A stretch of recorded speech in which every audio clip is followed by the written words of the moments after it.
Dear colleagues, perhaps over the last 5 years, like me, you've thought about dieting, and you may have also heard this talk about trans fats.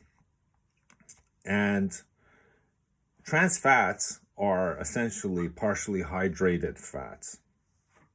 And it's surprising, you may be surprised to find it actually in places where you wouldn't expect it.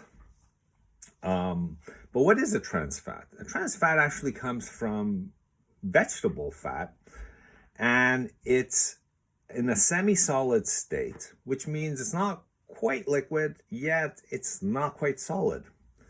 However, what it is very helpful and useful for the industrial process of making food. Why? Because it's a stabilizer. It helps conserve food. It also makes food look more appetizing. But it's not healthy for you. It's not good for your health. It could cause cholesterol issues and other sorts of cardiovascular issues. And you would mostly find it in things like French fries, potato chips, and other snacks like that. And it's present in a lot of places, actually. And over the years, we've seen ample proof that it's not good for your health, and it specifically causes cardiovascular issues. And there's no doubt anymore that it will affect your cholesterol. And doctors and researchers have plenty of proof to show you.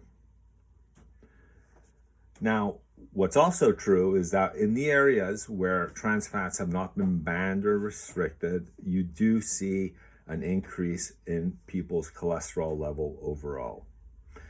In the United States, for example, it wasn't until 2016 where warnings for PHFs or trans fats were published. And in the European Union, them as well, they had warning on packages, but Denmark went out and completely banned it. Whereas other European countries had somewhat of a tolerance for it and a tendency to lower it somewhat, but not entirely ban it. Now, what was interesting about the United States case is that just by posting the warning on the packaging, certain indicators of health like cholesterol drop by 30%.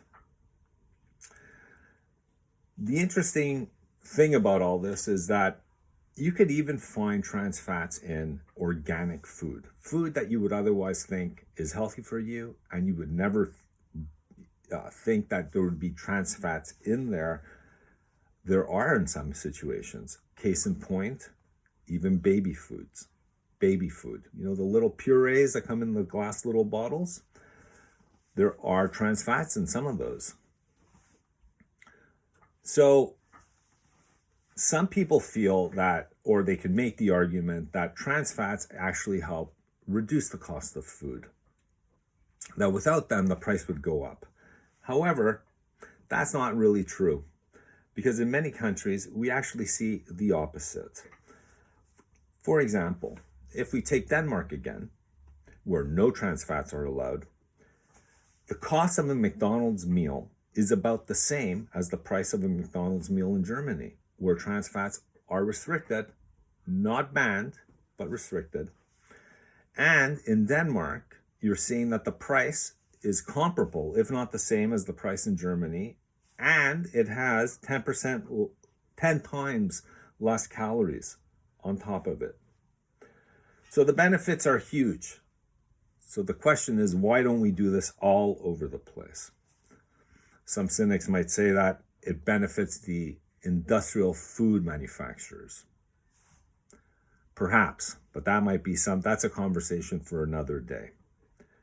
What I will leave you with today is that the next time you're looking at the packaging closely, if you happen to see trans fats identified, maybe choose something else. Thank you.